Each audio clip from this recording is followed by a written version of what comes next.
Welcome to a new edition of the Neon Jazz interview series with veteran jazz trombonist, composer, arranger, and educator Ed Neumeister.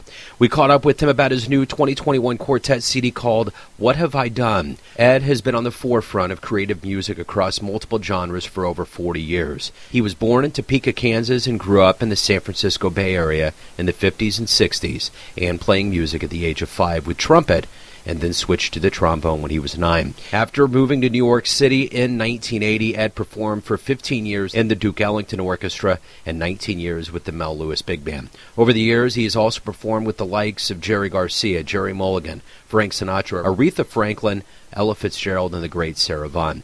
This artist is full of stories. Enjoy. Ed, it's great to talk to you, man. How's life? Busy, but good. That's a good thing. Yeah. I think at this point in the world of recorded music and musicians trying to kind of survive and find their way out there. You have a new Quartet CD, What Have I Done? And I want to know, kind of before we get into the artistic construction of this album, the bigger thing is that, we're in the midst of a pandemic, what we were hoping we were kind of coming out of, but now we're in that gray area again. Yeah. What does this mean to release an album during this specific time to communicate with the fans and even open the door to the possibility of live shows? Yeah, that's a good question. Pandemic, I was ready to do the CD recording anyway. In a way, I was past due to do a small group recording. And the impetus, really, a part of it was I applied for several grants, but one of the grants was to the Aaron Copland Fund, Recording Fund. And I actually got the grant. Didn't pay for the whole recording, but that was like, okay, I got to do it. And so that put the urgency on it, basically. And the other sort of, serendipitous aspect of it was I wanted to record it actually so that I would have a excellent recording to apply for other grants to help get funding. Some were successful, others not, but it gave me the, again, impetus to get in there and do it. As you might know, when you apply for funding and stuff, it's always better that the quality is as good as possible, not just a rehearsal tape or something like that. And the other, let's just say, convenient aspect of the lockdown is that everybody was available. So yeah. We recorded last January, and I sent out emails to these guys, and it's only a quartet, but they're all, generally speaking, really busy. So normally, to get 4 people in a room at the same time, you have to have a spreadsheet, with everybody's schedule and see if you can find a time where everybody's in town and available. Because of the lockdown, I sent out the email and says, give me your, tell me your available dates at the end of January into February. And really, everybody came back and said, yeah, anytime. So wow. That made the scheduling easier. Booking the studio time was a little more complicated. Somehow the studios were busy. But so it just worked out. And like half of the CD, at least half, but not more, was composed during the COVID lockdown. And some of the tunes are a little older, but they're all like newer compositions of mine. So it was a combination of all those things just came together, actually in a great way, I have to say. Yeah, I think I've heard that kind of resounding notion from a lot of people that, as much heartache as this pandemic has created for this lockdown and kind of artist lockdown, there has been serendipitous things that have gotten into it. So my next question about the art side of this is, what do you ultimately want the listener to get from what you've done? Well, I think the audience that let's just say that I'm reaching out to, when I perform and I record, I basically put myself in the audience. So I create music that I dig, basically, and that I would enjoy if I was in the audience. That's the way I work. So I have my specific tastes, which are kind of, inspired by, and there's another word I can't think of right now, like modern classical music.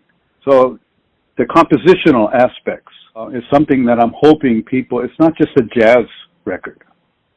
And it was not intended to be, quote, unquote, just a jazz record. It's recording of my compositions, which are influenced, that's the word I was looking for, influenced by my classical background. And also my sort of love and appreciation and studies of world music, funk, and groove-based music. My palette is pretty wide, going from, straight-ahead jazz on one side and kind of avant-garde out on the other side, and then more or less everything else in between. So classical, contemporary, funk-based jazz or composition. And the other aspects that I hope there's a few things that I hope people kind of notice.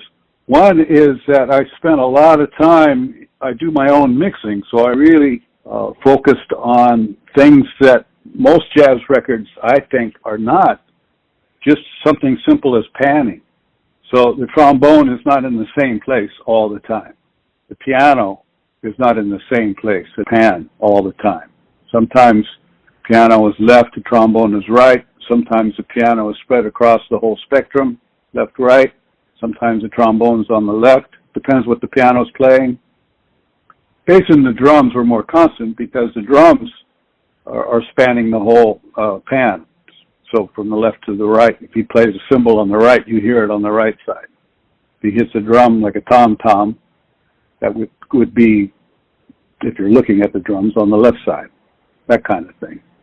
So I put a lot of attention and detail into that, and even, I don't even know if you've listened to the recording, but how much you've listened to it. If you listen in headphones, there's times where the trombone is bouncing back and forth, left, right, note by note, which I had never heard in a jazz recording. You hear it in film music and television music a lot, but you don't hear it in jazz recordings. The improvisations, there are sections that are kind of, let's say, normal jazz, where one person plays a solo and everybody's interacting, but there's one person that's a soloist, and the rhythm section, we'll call it comping. Although with this particular rhythm section, especially, nobody is just marking time. It never sounds like music -1. They're always interacting. But on a lot of the pieces, on the improv sections, I just call it either ad-lib, freely, group, or ad-lib, freely, bass lead, or piano lead, or trombone lead. So it's, in a way, I would say for more or less half the album, the solos, the improv section is not meant to be a solo with accompaniment. It's meant to be group interaction, perhaps with one of the players as sort of the lead voice. Let me ask you this. You have a very deep decades repertoire with jazz musicians, very big musicians all over the map, but everything started for you in the Midwest in Topeka, Kansas. So I want to know, what was, we all have a gateway drug into jazz, good, bad, ugly, whatever it is, but there's a moment, there's a flashpoint. How did jazz become your life? How did you decide to become a musician? And how did a kid from Topeka, Kansas, become who you are today?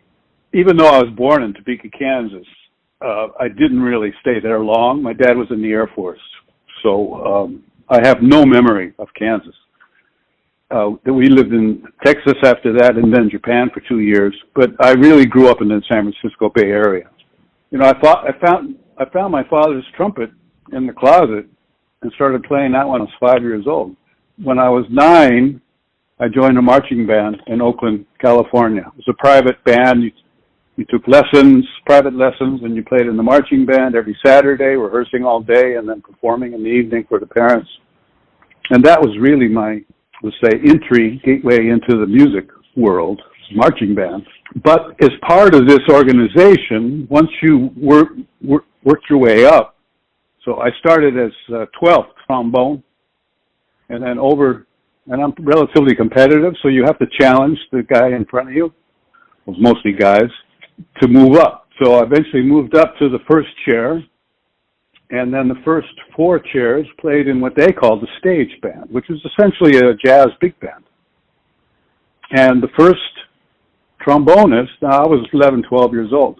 Part of our we'll call it gig, so to speak, was playing J.J. Johnson solos, transcribed J.J. Johnson solos. And the interesting thing about this whole period, nobody that I can remember at least called this music jazz. It was just music. It was stage band. Even though we were playing music, Count Basie and Stan Kenton and Woody Herman, I don't remember ever it being described as jazz music. But I came into it as playing J.J. Johnson solos and playing this big band music. And then when I was 15, a group of us from the marching band quit the marching band and started a professional band. I was the youngest guy. And we started working gigs. I joined the union. We all joined the union the same day, and we started playing gigs on weekends, which was not really jazz, but it was pop music of the day. So like Herb Albert and Tijuana Brass and Petula Clark and whatever was popular. So let's see, I was 16, so it was mid-60s, 67, something like that, 68. And I still didn't know anything about jazz, but I was already doing it. My first improvised solo was on a gig, and the band leader said, "Ed, you got it." And I just did my best, played by ear. I knew the melody, more or less. So I just started improvising. And at the same time, I was playing in rock bands. So that's when Blood, Sweat, and Tears were really popular, Chicago. And there was a lot of great Bay Area music, Cold Blood. It was a little bit before Tower of Power, but the Tower of Power, before they were called the Tower of Power, played at my junior high school prom. So I came up sort of in these cross cultures, you might say. And then I went to San Jose State and studied classical trombone. So my education really is classical music, but I was always playing jazz and rock and funk. And it wasn't really until I left. I dropped out of school. It was during the whole Watergate, Vietnam War, we'll call it fiasco. Lived in Amsterdam for a couple of years, and that's where I really dug into jazz. I became a jazz musician there, practicing, studying, learning. And then it sort of evolved from that. I went back to the Bay Area, studied classical music some more, played a lot of classical gigs, San Francisco Opera, Ballet, Sacramento Symphony. I won the first trombone chair there. But at the same time, I was playing jazz gigs and Latin gigs, and then also backing up people like Frank Sinatra and Ella Fitzgerald and Sarah Vaughn. So it just sort of evolved in a way. It felt natural to me. But I started to feel a little schizophrenic because I was playing Brahms in a symphony orchestra, then going to an avant-garde jazz gig, and then going to a Latin gig, and then playing some mainstream jazz, and then going back to a symphony orchestra, and then playing with Frank Sinatra. This is when I'm in my late 20s, and I realized at the time that I was just still in my late 20s, but I was playing basically all the best gigs in the Bay Area, and that's when I moved to New York as a jazz musician. That's when I sort of declared myself a jazz musician as opposed to a classical musician. I didn't pursue that avenue. I realized that wasn't my path. Jazz was definitely my path. Oh, that's where it came about. Yeah, well, and you were baptized with amazing artists that you were playing around, like you mentioned Sinatra, and then you were with the Mel Lewis Big Band, the Duke Ellington Orchestra, and you've become an educator. And what I would like to know is from these very esteemed, veteran, legendary performers that you've been around throughout your whole life. I mean, you even have, Gerry Mulligan and Aretha Franklin, Jerry Garcia, Ella, Sarah. What did you learn from them that you in turn took and taught the youth that you got around? What did they give you that was magnanimous and memorable that made you not only who you are, but a good teacher? Well, one of the things that I'm just naturally good at, or I was, is paying attention, because I didn't come up through academia, and even though I studied in school for a few years, I didn't really come through that academic world. So my teaching is reflective of my education, which is basically self-education. I played in this Circle Star Theater in San Francisco, and that's where I got a chance to play with Sinatra and Ella and Sarah and everybody, and all the acts, Nancy Wilson, they would come in for a week. These were during when Vegas was hot, and they would come to the theater and play a week, and we were playing in the theater in the round, so the pit was facing the stage, which is unusual, and normally you're facing out towards the audience. And so I had a chance to observe all these great artists, look at them, you know. And at the same time, I'm playing, so this is before I moved to New York, I'm playing great arrangements by great arrangers, Nelson Riddle and Don Costa, and, you know, this was the creme de la creme of arrangements. At the same time, I was still playing in classical orchestra, so I was paying attention to all of that, too. Orchestration, arranging, composition. That's my education, was on-the-job training. And I did pay attention a lot more than a lot of my colleagues were just there to do the gig, you know, even though they were great players. And this is what I try to communicate as an educator. Not the fact that I learn on the street, although I mention it and I talk about it.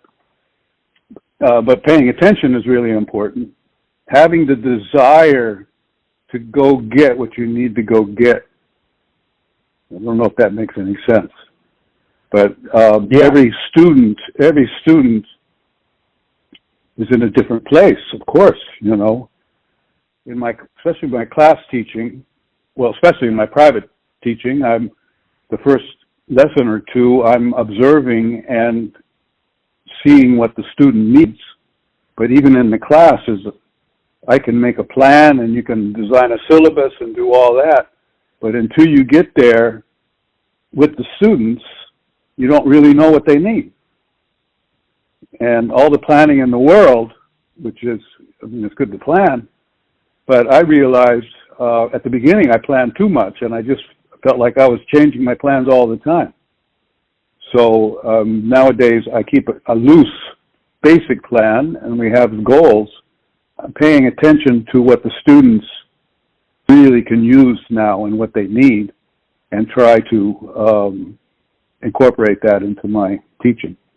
What has been the most enjoyable part for you for being a professional musician for all these decades? I mean, every day you wake up, you get to face the world as a musician, and you get to do all of these wonderful things. What have you enjoyed the most about this process? You know, that's a great question. A lot of what I enjoyed the most was not realized in the moment. It was realized after the fact. So, in other words, I didn't realize how important and how heavy and how blessed I was to be playing in the Mel Lewis Band and playing with Mel Lewis until Mel Lewis died. And he wasn't there anymore. And it was just this huge gaping kind of musical hole. I love to perform and I love to play with other great musicians. I mean, not that I'm calling myself a great musician, but you know what I mean. And I've had these opportunities to play with all these heavy people. The other thing that I really enjoy, though, I have to say, is sitting alone in my room composing. For me, that's I'm in heaven when I do that.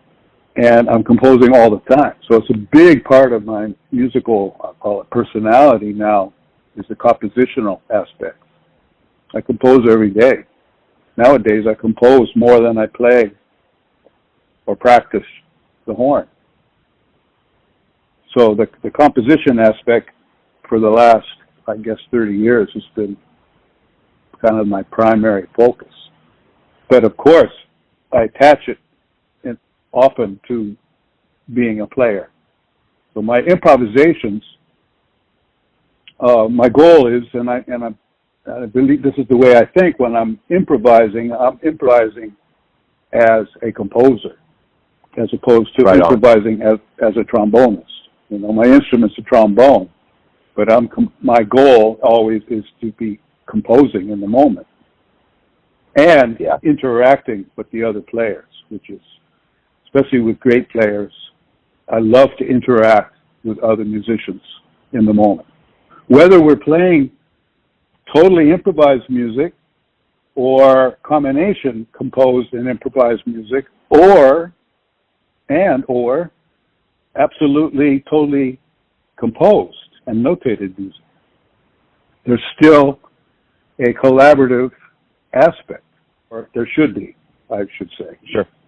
So let's take this a step further. Everyone has a perception of you, your family, your friends, your fans, your students, but ultimately you live your life. You have a perception of who you are. Who do you think you are? There's a joke there, you know that, right? Well, I guess there could be. You know that joke? Like, don't you know who I think I am? Right. Yes. Yeah. That could be the answer. That could be the whole answer right there.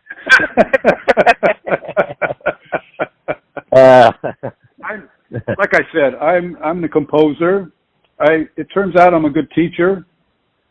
It was never my goal to be a teacher, to be honest, but it just kind of fell in my lap over the years. And it turns out I'm good at it because I didn't actually study to be a teacher. You know, it's part of the not being an academic. And I love to talk about, I almost said I love to talk about what I do. Well, that's still true. And one of the things I told myself when I started teaching is that I never want to be teaching about what I used to do. So I am a musician and I talk about what I do. It could be what I've done in as far as describing this or that. So this is kind of, now I'm answering your question about what I'm not, you know. So I never had the intention of kind of retiring from music and then teaching about it. You know what I mean? I'm a player. I'm a composer, and that's me.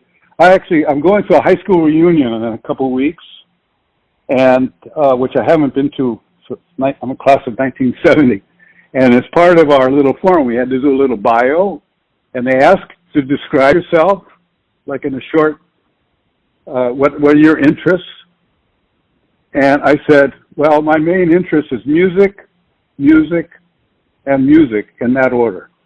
And then I have a few other things, you know, that I like to do. But I wake up in the morning, kind of thinking about, okay, what project am I in? You know, right now, what do I need to do? Not just in my life, but musically. Beautiful. Hey, Ed, thank you for opening up, man. Thanks for talking about the album and your life and music. It's been a wonderful run, it sounds like. And good luck with everything. I appreciate it. Well, thank you. Thanks for listening and tuning in to another Neon Jazz interview, where we give you a bit of insight into the finest players in San Francisco, New York City, Kansas City, and spots all over the world, giving fans all that jazz. Thanks to Ed for his time, music, and story. If you want to hear more interviews, go to Famous Interviews with Joe Domino in the iTunes Store. Visit Neon Jazz at youtube.com, and for everything Neon Jazz all the time, go to the neonjazz.blogspot.com. Until next time, enjoy the jazz, my friends.